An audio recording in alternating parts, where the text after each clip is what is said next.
very pleased to introduce Ms. S. Orlene Grant, the President, Founder, and CEO of the Juanita C. Grant Foundation. The foundation, which is more than a decade old, remains dedicated to amplifying the voice of older adults through solution-based training programs, advocacy, and research. The foundation recognized the deliberate targeting of older adults by scammers and developed the Keeping Yourself Safe series, providing concrete steps to avoid scams in a formal partnership with the U.S. Department of Justice Elder Justice Initiative. Other partners include the Maryland State's Attorney's Office, local law enforcement, Family Justice Center, and the Consumer Financial Protection Bureau. Most recently, the Juanita C. Grant Foundation was admitted as an associate member to the National Network of Elder Justice Coalitions. Ms. Grant will tell us how to recognize the red flags of scams, what steps to take to avoid financial fraud, and how you can be part of the solution in eradicating the scams.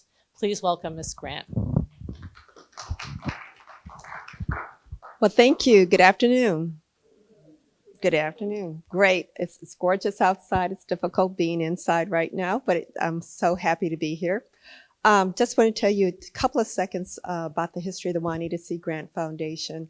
We are a nonprofit registered in Maryland and basically started the organization because we found that the voice of older adults really wasn't being heard in the state, looking at state budgets, looking at county budgets.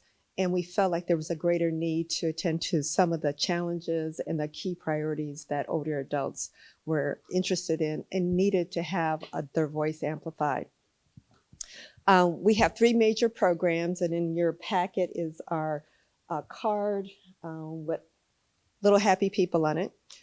So the three major programs we had is the Elder Abuse and Fraud Prevention Training Program. We also have a Village Connector Experience Program, which is our national program, which we do calls across the country, including Puerto Rico and Hawaii, with trained ambassadors that speak to individuals 1 to 3 times per week for about 45 minutes because they've identified as lonely. The other is workforce development, and I don't think you'll be interested in that one. That's where we help adults return to the workforce if they so choose and do intensive training boot camps for 7 weeks. Today, we're going to talk about all the different types of elder abuse. I think it's important to understand that elder abuse and fraud is a very broad topic. So we're going to talk about prevention. We're going to talk about ways in which you as an individual, as a friend, as a family member can help prevent.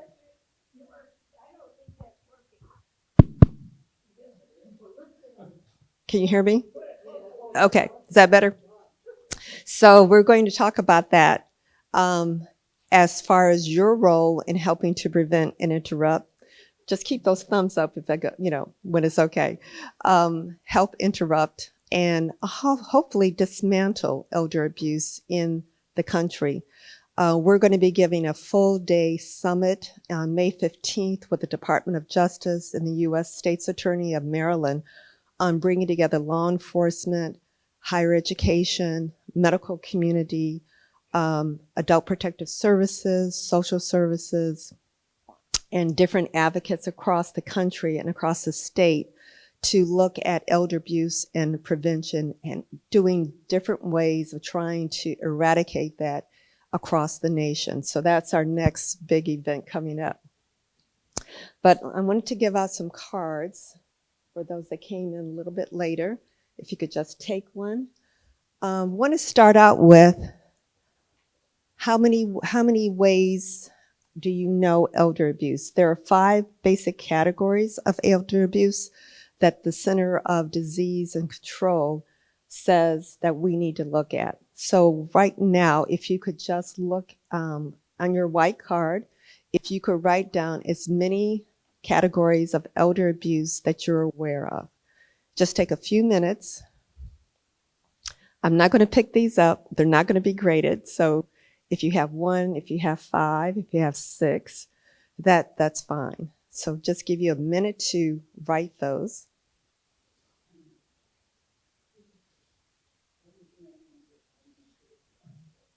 There are 5 categories of elder abuse that the CDC recognizes. and just write down as many as you think you're aware of.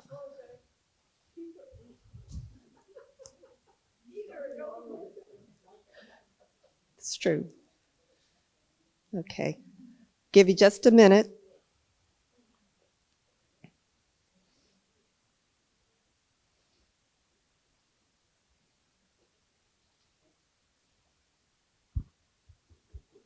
Okay. Everybody have their pens writing? I see a little bit of inactivity back here. Do you need a pen? Okay. Okay. You need one. Okay. Anybody else need a pen? Okay. There you go. Okay. Okay. About done? Okay. Who would like to share what they have written so far? Any volunteers? Or I can start calling. Mm-hmm. Phone scams, banking issues, and healthcare. Very good. Healthcare workers. Healthcare workers. Healthcare workers is a big one. Yes, ma'am. I'm sorry. Same thing, she said, phone scam, that's what I. Okay. Anybody else? Yes, ma'am. Coming to people's houses, elderly people, Mm-hmm. tell them they want to cut their grass and have fix their house. And no work is done, but the money is up front. Exactly. Exactly. Grifters. I mean, it's done locally in Bethesda often. Yeah, this is the prime season for it. We've already had 3 people by our house because we had held that one day for a few minutes. 3 people have already come by saying we have roof damage. Of course we don't. So, anybody else? Cyber. Mm-hmm. Online activity. Okay. People calling you and impersonating your relatives. Right. And I worry about AI now. Right. With very little, they can replicate voices. Okay. Very good. We almost have all of them. Anybody else? Mm-hmm. I had one when I had a car, Montgomery Mall, circling is going to fix the spots that had rust and everything. Be right back.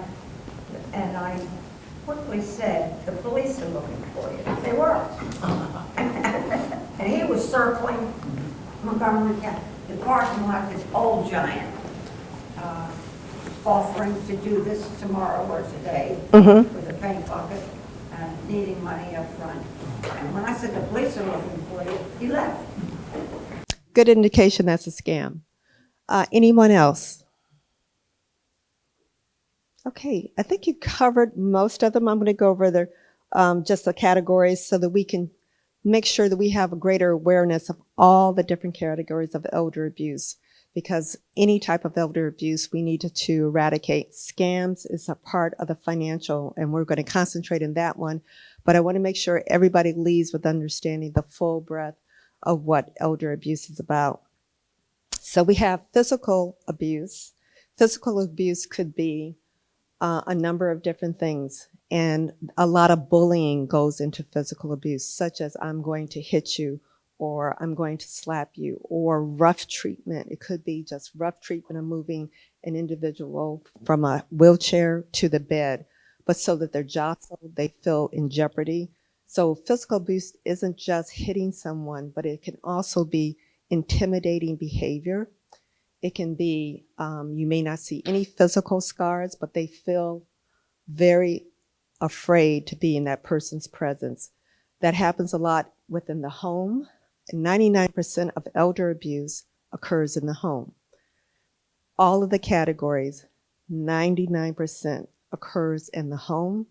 So that is one of the things I want to make sure everybody understands. If you are living in a certain situation, caregivers are the next important persons for you.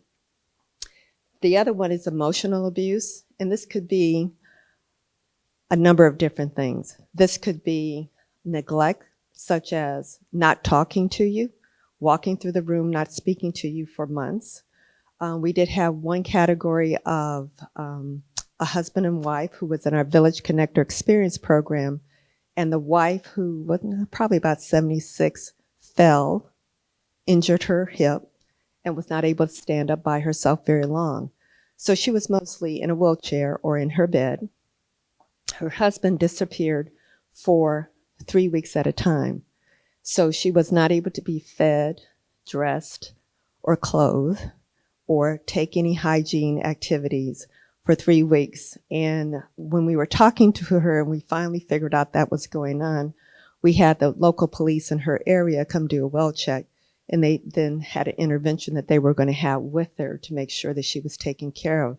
For a short period of time, she was removed from the home and placed with another relative. But you can have that kind of emotional abuse of an abandonment. The other one is looking at sexual abuse. That's one we don't talk about very often.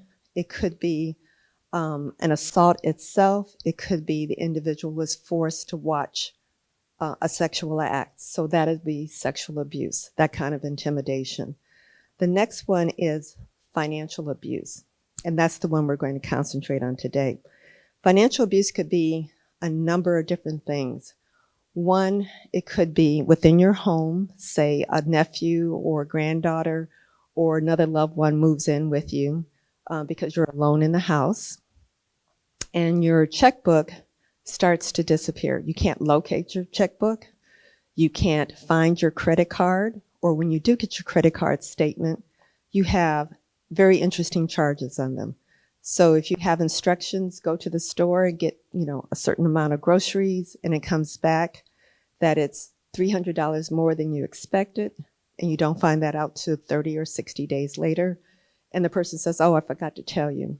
And then that becomes a pattern with that person, that especially with caregivers that can be prone to have a credit card for you and do your shopping, pick up your medications, your groceries, maybe buy some clothes, whatever you may need for the day or period of time. What we suggest is that you have a limited credit card that is just for that individual. So you wouldn't have your normal Visa, which has $11,000 limit or whatever it might have. You would have a Visa that may have a $300 limit, so that whatever damage is being done is limited for that particular time. But knowing where your bank book is, knowing where your credit cards are, and how you share those with an individual is extremely important for you to be aware of. And it happens, and as I said, 99% in the home, because you trust that individual. And scamming, financial fraud is a game of opportunity. One of the things I always wanted to share with people, it's very unusual to think ill of your family members that you may rely on, or a trusted friend. But once somebody gets control of your finances, once somebody is in charge of a credit card, there may be other things that come out in this individual that you may not be aware of. So it's an opportunity to take advantage of a trusted person. And what happens in the home, you don't want to talk about it. You don't want to believe your nephew, your grandchild would do that to you. In my own family, my sister, who was a lawyer in Atlanta, worked for the EPA, very prominent person, and she was supervising 200 lawyers. She became severely disabled. She was in a wheelchair. She couldn't move without 2 or 3 caregivers towards the end. And her son basically came over to visit, took her credit card, took her bank book, and was writing checks and spending up to the limits. Of course, she didn't find out for 30 days. 30 days in which he had done a significant amount of damage. But no one wanted to speak about it in the family. He was never reported because it's a family member. So another thing, a lot of scams, and that is a scam, go unreported. And one of the biggest things to do, whether it's a family member or your neighbor or a caregiver, is to report it. Does anybody have any idea where you would report an elder abuse issue? You can report it to the police. To the police is your first.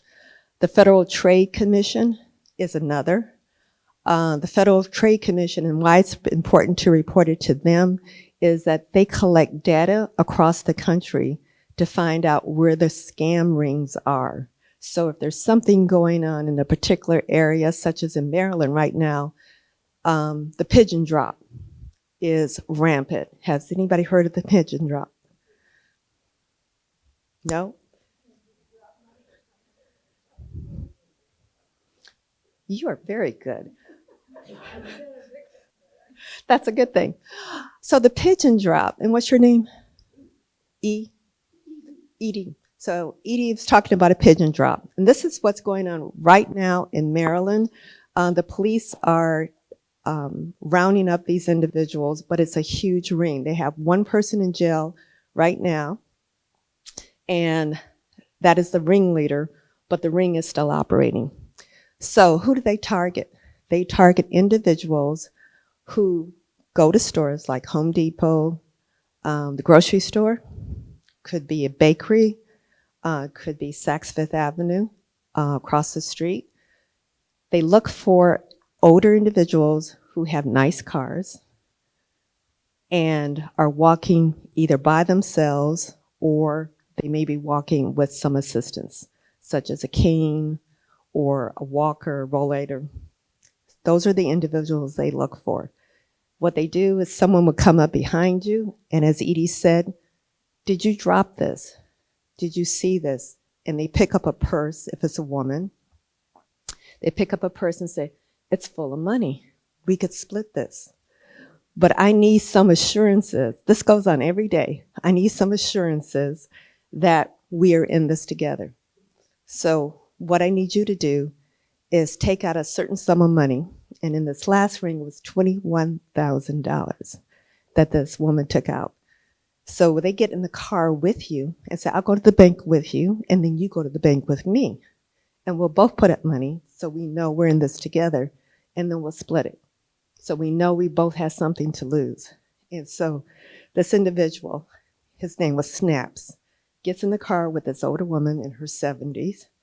They drive to the bank, and she takes out $21,000. What would be the red flags there? Because we're going to go through red flags. The red flags is, go ahead. Mm-hmm. Mm-hmm. The pocketbook had $50,000 in it of movie money.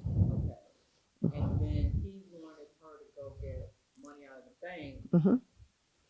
to say that the money that they got. Doesn't make sense, does it? No. Red flag. Makes no sense. But what happens is, what the person will say, you could donate this to the church. You could donate this to an individual you want to help. And this woman was thinking, she was very religious, great opportunity for me to give something to the church. You know, $25,000 in cash to the church is a lot these days, by any means. So, going against logic, feeling like she's doing something good, red flag. Right? Your face is squished up. That's what, right. So they went to the bank. She took out the money. The bank failed to interrupt the scam. The bank is legally required to start asking an individual, especially an older individual, taking out a large sum of money. Why? Is somebody pressuring you? And what happened, he had a compatriot who followed them and went into the bank and said, I'm assisting you in the withdrawal. So this person stood next to her and instructed her what to say to the bank about she was taking it out for home improvement. So they said, okay, that's reasonable. They gave her $21,000 in cash. Got back in the car with the guy. Then they went to his bank. But then he had her parked to the side while he went in the bank, went around the corner, and got in the car and was gone with $21,000 in cash. They did find him. They did find the $21,000, and they also found $50,000 he had gotten from somebody else. So the red flags, somebody approaches you, keep walking. Keep walking. Do not talk to them. Know when you get out of that car, you are a perfect target for an individual. They see a person who probably has some means, probably has a substantial level of cash because they've worked all their life or they've accumulated it, and that they could part with it and not feel too bad.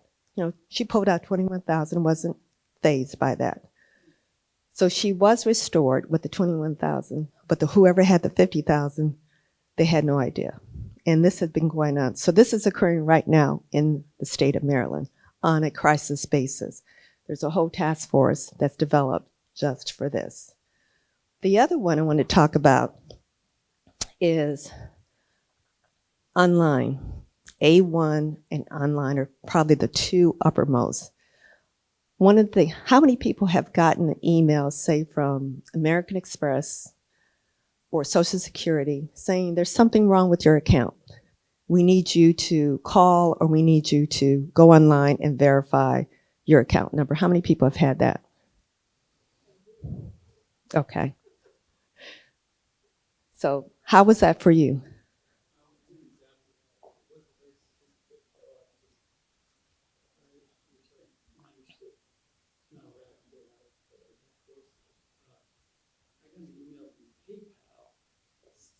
I forget what it said. Oh, sure. It said something like your PayPal account is going to expire or something like that. You know, you need to renew or something like that. And I hardly ever use a PayPal account, you know. So I made the mistake of Googling.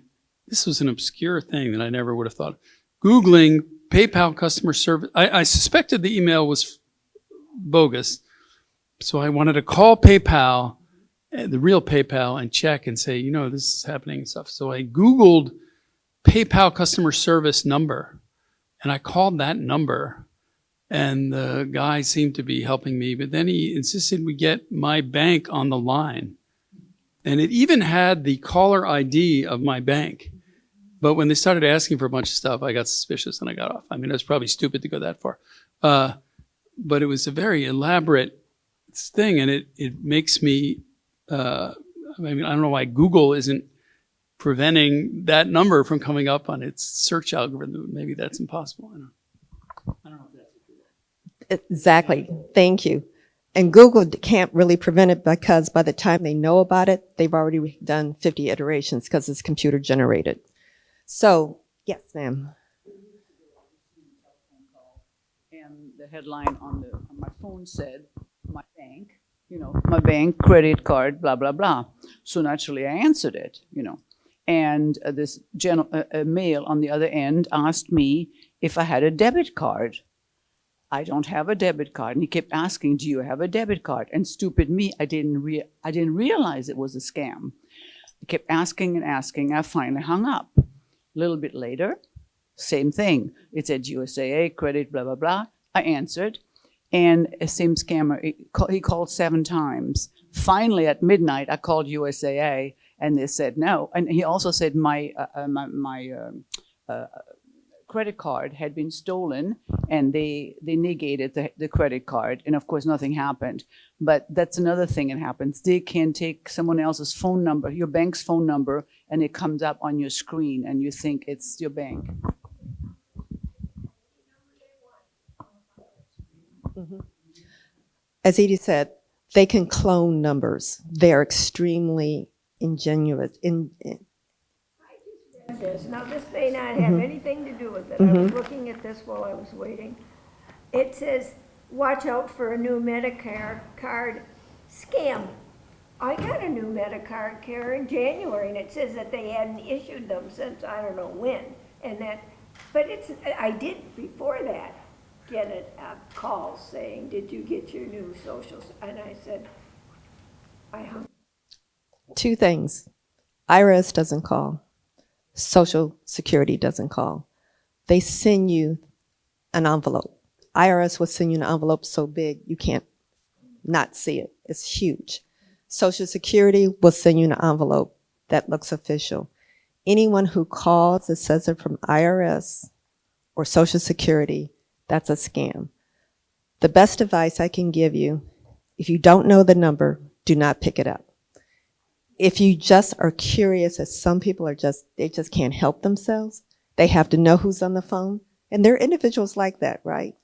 And a lot of that has to do with they may be socially isolated. So when the phone rings, they really want to know who's on there because somebody's calling me. So they really don't have a network of people and activities. So you're home alone, answering the phone, answering the door. You don't have anybody really to bounce ideas off of, and you want to know whose that is. And so you pick up the phone, and there's 3 things you have to look out for. One is pressure.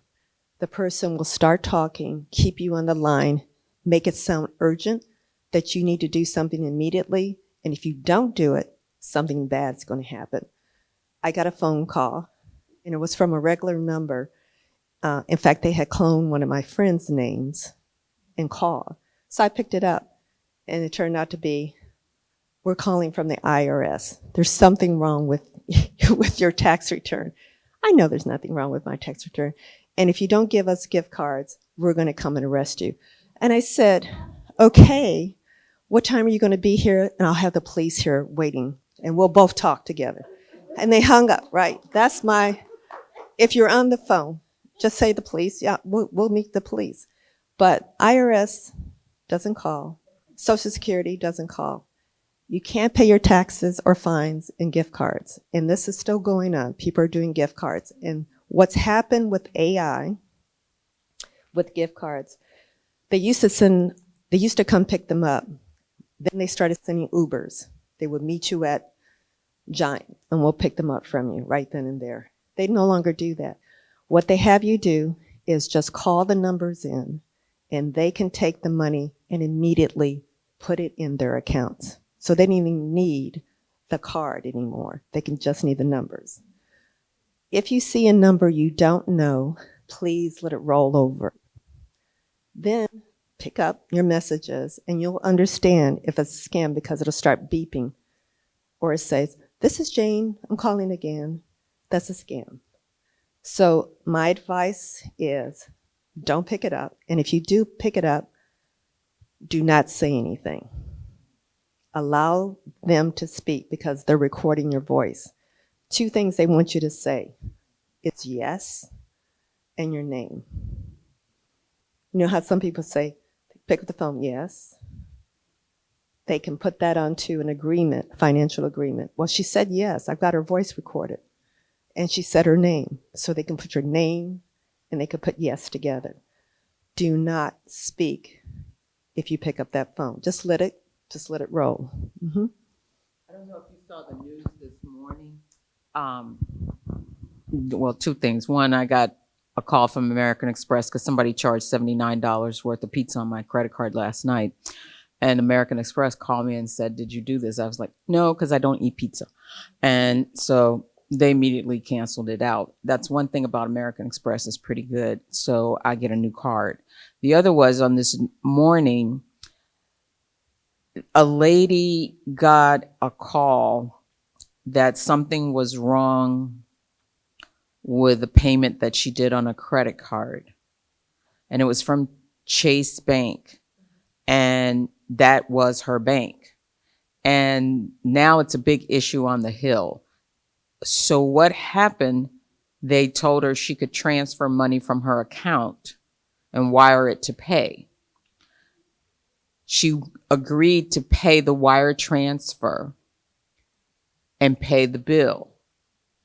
What is wrong is that the bank is now saying, and it was Wells Fargo, Chase, I think Bank of America, and one other. There are 4 top banks that on the Hill now is a bill going before them that wire transfers are not protected. And the woman was out of $20,000 for the wire transfer, and they ended up finding 4 other people who were out. And I think the one person the most was $75,000 in a wire transfer.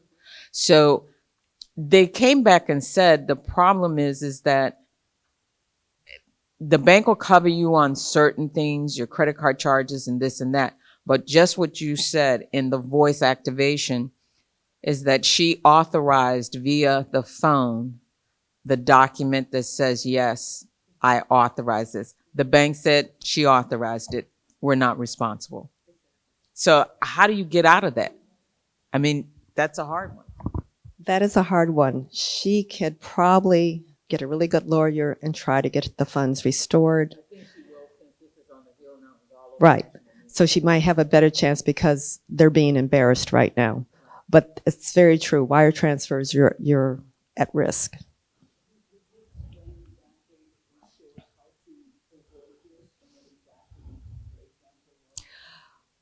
On that wire transfer, I wouldn't do wire transfer. If someone demands it, don't do a wire transfer. Unless you know that individual and you do business with them, such as your financial planner, something of that nature, and you trust that individual, or you have the means where you could possibly lose that money, I would not do a wire transfer. Now, between businesses, it's a little bit different because you set up direct deposits for those wire transfers, so you know exactly where that account is, and that's an agreement. But someone of this nature, you're putting yourself at risk. Definitely. It is very scary. The other thing with AI is the grandparent scam. And what they can do is go on. Everybody have a Facebook page? No? Okay. Enough. What they can do, and this is really interesting, they will research a Facebook page, find out, do you have grandchildren? You may have their names up there, post it. A lot of people do post it. I know my brother does. Every other day he's posting something about his grandkids. So you can just look up there and see his whole family constellation. And then there's a call to you saying, Damien is in trouble in Hawaii. And they know he's in Hawaii because they've been on Facebook. And he's in jail. He just needs $20,000 or $15,000 and he can be released. Can you send the money? And of course, they said, I'll stay in the line while we do the transfer. Because if we get off the line, then he's going to be in jail for 30 days. So the urgency, the guilt trip to you as a grandparent, you love your grandchild, you don't want to see them in jail. You can't get off the phone to even call and verify with the parents. Because they said, if you disconnect, he's just going to be here for a period of time. So those are the red flags: urgency, secrecy, immediacy. Something bad is going to happen. And of course, this person did transfer the money. I had one of those calls. I don't have any kids, so I know I don't have any grandkids. So and I don't have a Facebook page, so I'm not sure how they found me. But it was very interesting, and they had, this person said I had grandkids and this and this. And I said, that's interesting. I don't have any kids. Click. So it's one of the things that you have to just be aware of. The pressure, the secrecy, the urgency. Something bad is going to happen. Yes, sir.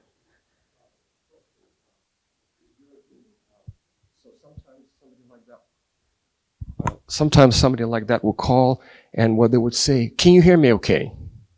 Being an ex-reporter, I give a ludicrous answer. No. Hang up. Scam attempt or not? Is that a scam attempt or not? I mean, or not necessarily. Mm-hmm. Mm-hmm. Yeah. Can you hear me okay? And I say no. They try it again and then they hang up. Okay. And also, your opinion. I know it kind of sounds like an iffy proposition. I notice a lot of the scams come with very distinct foreign accents. So somebody calls and says, well, my name is James. I'm going to help you with your computer. I said, I don't have a computer. Click. And his name is obviously not James. I have a friend of African descent who's a manager in my building, and he loves to entertain and engage them. Good idea or bad idea? Like they would say, we're going to come and collect you. Say, yeah, I'm in Calcutta in the market. Come up and, collect my taxes. I'm happy to share. Good idea or bad idea overall, entertaining them on the phone and chatting back? Thank you. I say, since you're a reporter, ex-reporter, you could probably handle it. I would say the person who normally doesn't do that, don't put yourself at risk. I hear a little bit about, I'm going to match wits with you from your direction, which is your friend. I wouldn't do it. Yeah. Right.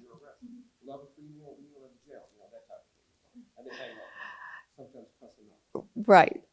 I would suggest not on a wide-ranging scale. Sometimes you can't help yourself because, oh, I got a live one, and I'm going to run this, right, and see where they go.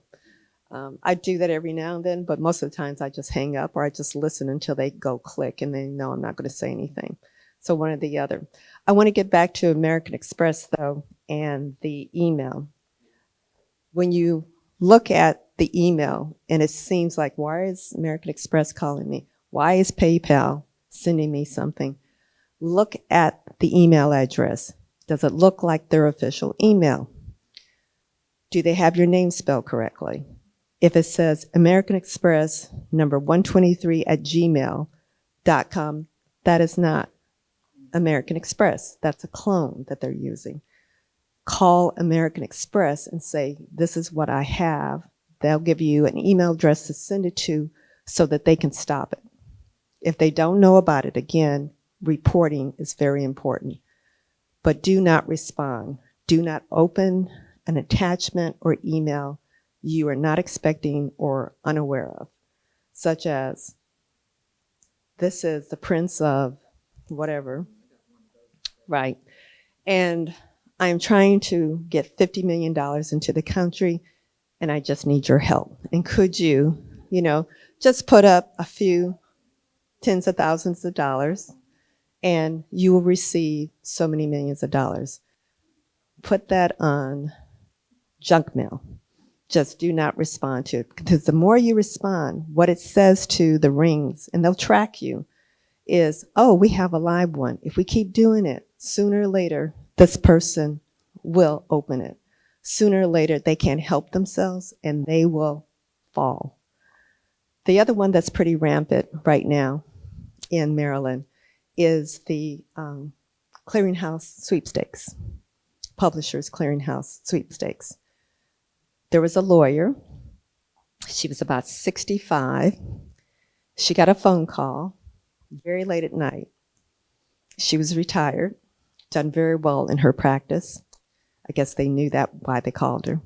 Said you won $20 million in the Publishers Sweepstakes Clearinghouse. She was ecstatic. She was ecstatic. But the caveat was, you just need to pay the taxes up front, and we'll send you the certified check. What are the red flags there? Send money. First question, this defies logic. She never applied. She never applied. If you're winning something you never applied for, it's a red flag, right? This is a lawyer, successful lawyer. She saw big dollars. She sent the money, wire transfer. Sent the money, because she had the money. Sent the money. Of course, she found out it was a scam. And the police are still working on this one. But it was something too good to be true. It is. Somebody wants money up front, red flag. Wire transfer, red flag. You won something you never applied for, red flag. So Publishing Clearinghouse has cameras, action. They show up with a check as big as this table with balloons and flowers. Then you won if you have applied for it. But a lot of people are falling with that because they find the lure of easy money, free money, except you have to pay the taxes, $20 million is what she was looking at. So the other things I wanted to share with you on checks. Does anybody still write checks? Okay. And where do you mail your checks? Post office. Say that again. Inside of the post office. Yes, ma'am. Mailbox in your building? Great. Where else do people mail their checks? Anyplace else? I can pay them online. I pay them online. Pay them online. Two things. You're ahead of the game on this one. There is the washing of checks. So it's very easy for, and post office, I'll give them credit, has tried to make this harder and harder. But there's the sticky process where scammer will have a chain and have a long appendage to it that's sticky. And what they go in and they put it in the mailbox and they just fish. So they take out the checks. They have a substance where they wash your routing and bank number, and they put in another one, and they can change the name and cash it. So the safest place is, one, pay online if you're comfortable with that. Go inside the post office and put it in, or if you have a secure location in your building. But the ones on the corner, please do not use those. Those are wide open. They also have stolen the keys that the post office staff has. So they have keys that they can now open it and don't even have to fish anymore. So anything that you have secure, take your time, go in the post office. If you have it inside your building, those will be the two things to look at. And let's see, what else should we cover here? Looking at cards. Yes, ma'am. I thought I'd read that they changed the amount. I've been using a permanent pen, permanent ink pen, with the idea that they couldn't change that on the check. No, there's solutions where you can erase that. Yes. Permanent ink pen, yes. They're very good at that. They figured that out. Yes. That's why it's best that you just walk into the post office or a secure location where they can't get to it. Yes, ma'am.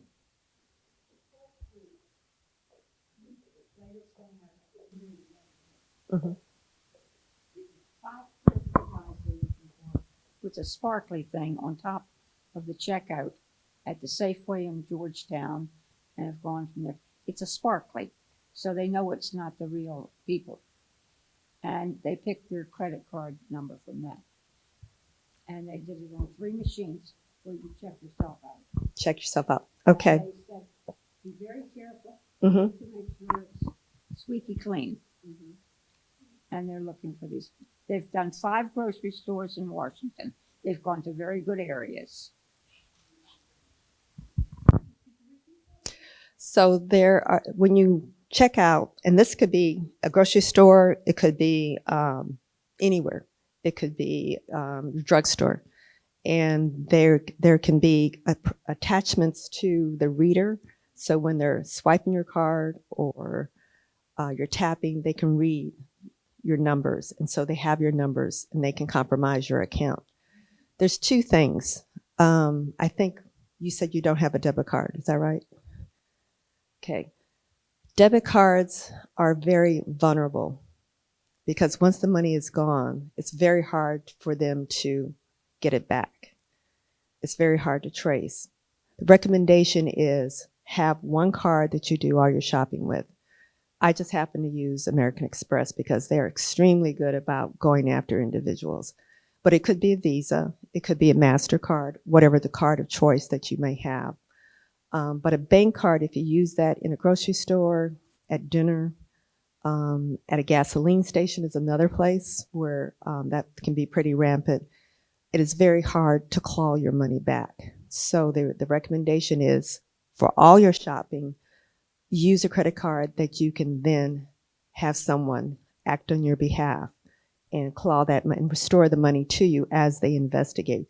Because on a bank card, it's gone, basically. It's very hard to get that back. Very hard for them to trace. This was a sparkly device. I mean, you can tell if something looks okay. But this was like lights all the way around it. Yeah. And heavy, and they had attached it to Is it. the light around the window on the machine where you see the amount and everything? That would be a red flag. That, in other words, they were ready for you. But you're at the grocery store, you said? This I'm is- talking about the Safeway in Georgetown, known as the Social Safeway. Many very good stores in very good areas. And this is a self-serve. So Yeah, putting these, self-checkout. there's 3 guys, and they're definitely from another country. And they're putting these sparkly things. Said, look at those, get a manager and call. They were also doing that at bank withdrawals for a while. They were very good at putting on top of where you would insert your card so they could read it as it was going in. I think they've gotten that under control. Yes, ma'am. Yeah, I was gonna say, they're not all that way. They don't all look like that. Because you can put a card reader on top of the ATM machine. If you go to the ATM machine, if you don't really pay attention to it, you'll just stick your card in there. But the piece stands a little higher. Right. Yeah, don't look for it can look just like what you see at an ATM machine. Gas stations, the same thing. When you go to pay for your gas, it's a reader that can go in and collect all your information. And you honestly just went to go pay, but it's a reader that's attached.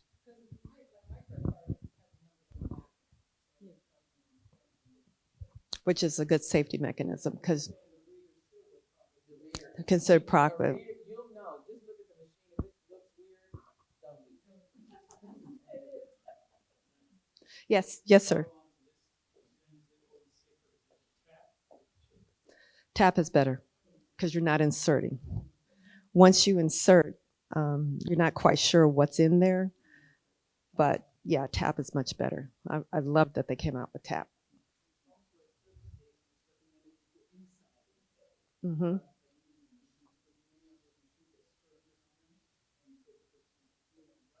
Mm-hmm. So the other thing is, please be vigilant about your accounts. If you are the main person who does the buying, the reconciliation at the end of the month as to where you are, or monitors, the spending in your family or for yourself, make sure you double check each of your statements because it's very easy to slip something in there and you're not aware. If you normally spend $2,000 a month and you have a bump to $3,000 and you're not aware of why it's $1,000 more, do examine your account so that you can interrupt that scheme when it's occurring. I just had on my business account for the foundation, somebody in Canada bought $2,200 of men's clothing in Canada. I'm going to Canada next month, but I haven't been there since last year. So that was taken off, but that was on a Visa card. And so that was immediately stopped and they figured it out. So you want to be vigilant about your account. Yes, ma'am. I'm sorry, and what? Automatic payment? Automatic payment is good as long as you're comfortable with it and when it's going out of your account. Automatic is good because you set up a secure relationship with that company. Yeah. Now, setting up automatic deposit or automatic withdrawal with a new company you don't know, then I would do some due diligence on that. But a large company like Verizon, insurance companies, those kinds of things, that's pretty normal business. Mm-hmm. Any other questions? Yes, ma'am.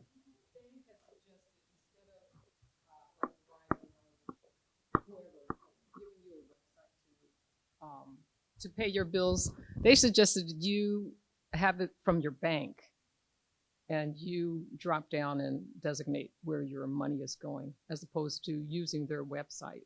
And I thought, oh, well, that was a good idea. Yeah. That's strictly up to you. It's not a dangerous thing to do, but it does give you less control.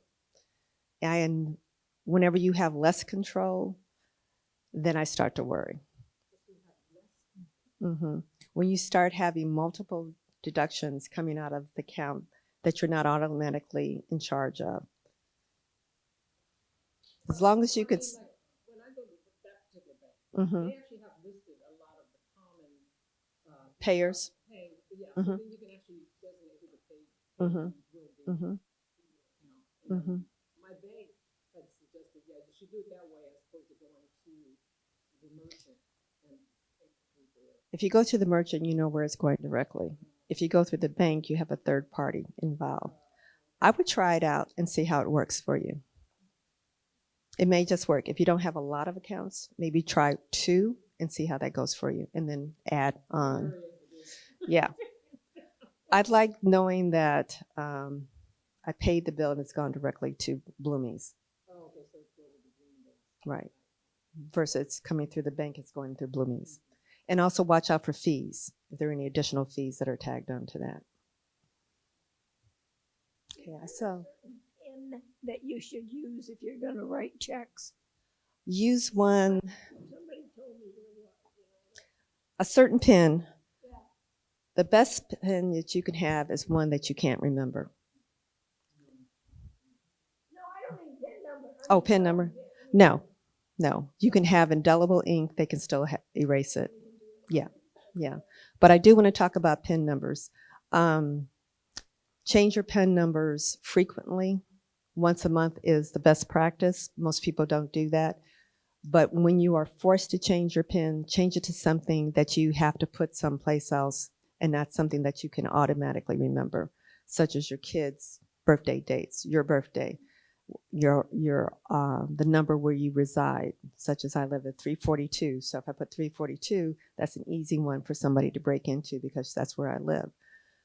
The best ones are numbers and letters that do not end up being a name, that do not make sense together. So you could have LX, hashtag, exclamation mark, ML, something that someone would not readily be able to say belongs to you because it's not related to any part of your life. And keep them someplace separate from your accounts in a secure location that only you know where it is. That's one place, yes, but someplace secure. Yes, someplace secure. I'm sure somebody's tried that. Any other questions?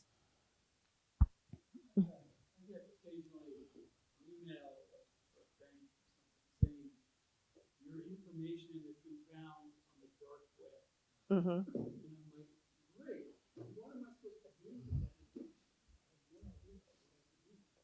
So is that a legitimate bank that you're associated with? Okay, and when you contact them, what did they say? I didn't contact them because I don't know. They just say you have information on the dark. Your information on the dark web. Mm-hmm. I'm like, okay, great. What am I supposed to do about it? I've been worried. Yeah, I would contact them and ask them what is the next steps. Yeah, and they can help you with that.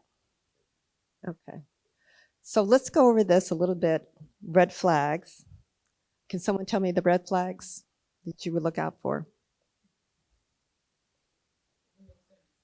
Doesn't make sense. Sending money, especially a wire. Urgency. Pressure. And it's going to be really good or it's going to be really bad. The other thing that you can do to protect yourself is to freeze your credit.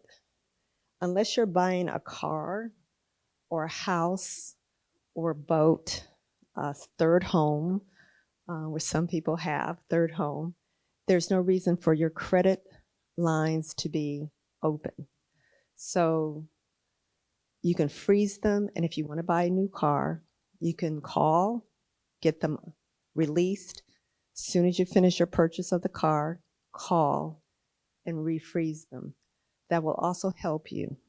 The other thing is, I really would urge everybody as we, get older, which eventually happens to everybody, that you do have your legal safeguards in mind to protect you financially and also physically. So do you have a power of attorney set up that somebody can be in charge of that you trust, that if in case you cannot manage your affairs, this person that you have trusted is able to look out on your behalf. Also, agreement for health decisions in case you are not able to make health decisions, that someone can step in and on your behalf act as you would wish them to do if you become incapacitated. So it's very important, if you have not lined those up with trusted individuals, to really think about doing that. Those are important documents that can help prevent elder abuse, because if some stranger is in charge of your estate, then you have no control over what happens with your estate. If some stranger is able to make health decisions for you, they may not make them in line with what you would like or in your best interest. So those things are extremely important to have in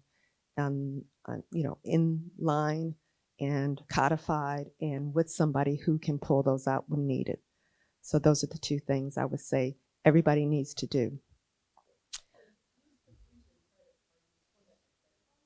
No, not your credit card, but when you go for a credit check, if you buy a car, and there's 3 major credit areas that you can freeze that have control of how if you're 700, if you're 600 rated, the ones that rate your credit. Right. There's 3 of them. Yeah, that also protects if somebody's trying to make a large purchase, and they'll call and check your credit rating. And if it's frozen, then they know that's bogus. I went to open a jar. They couldn't get into my account. So they sent me a letter and told me I didn't get credit. I said, what? A credit card? I said, I guess I don't need one. Mm-hmm. Oh, no. No. Right. They can't do a large purchase. If they can't do a credit check, then you're not the genuine individual. Right. Mm-hmm.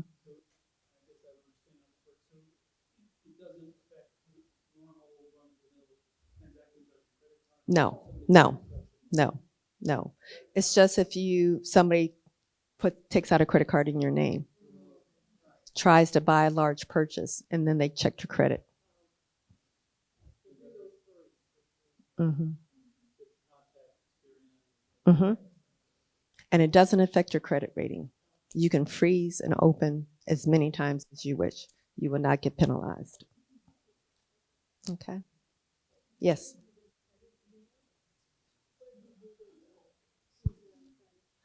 You call the 3 areas. Right. You call the 3 areas. And I'll get those names for you.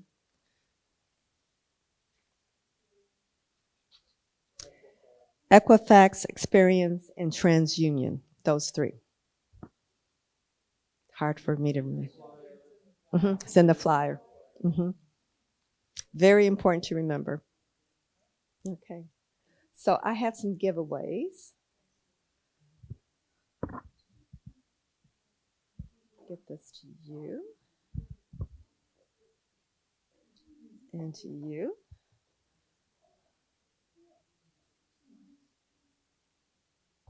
Any other questions? And you're very good. And also, thank you. No, I just had 5 to give away. So, all right. Anything else? They're just on Google them. Just Google them. Mm-hmm. Once you call them, they won't be fake. No. And then also, I would go on their website, get that number from there. Yeah. Okay. I think that brings us to the end. What I hope you heard was what the scams are, realizing what all the levels of elder abuse there are, including financials, and that you know the concrete steps to avoid, you know the red flags, and you know where to call to report. And if you don't report, then the police do not know what's going on. So it's critical that you report it and make sure you share information with your friends and your family so that they're safer as well. Okay? Thank you.